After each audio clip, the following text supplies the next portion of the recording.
Sitting is the new smoking. In fact, there are studies right now that are telling us that the longer we sit, the greater the chance we are of being obese, increased risk of cardiovascular disease, increase of type 2 diabetes, increase of the chance of back pain, sciatica, as well as shortening our lifespan. So said differently, sitting is no bueno.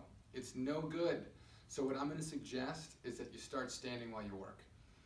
You can talk to your HR department, see if they can get you a desk that actually goes up and down. There's mobile ones that you can actually buy on Amazon or at stores that you can put on your desk, hit a button, and it stands up.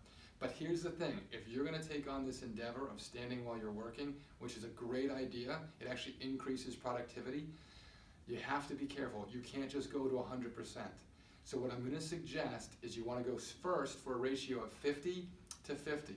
So if you get the access to stand at your workstation, you want to start with 20 sitting, 20 standing, 20 sitting, 20 standing, and you go back and forth.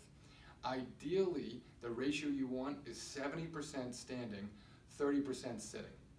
That way it takes pressure off the discs, it'll help alleviate the causes of low back pain and all those detrimental side effects of sitting for 6, 7, 8, 9, 10 hours a day in one shift.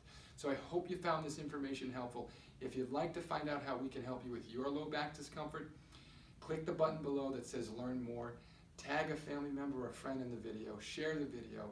Again, my name is Dr. Adam Waddell from North River Family Chiropractic. We're here to help you take back your health naturally and holistically, and we hope to see you in the office soon. Have a great day.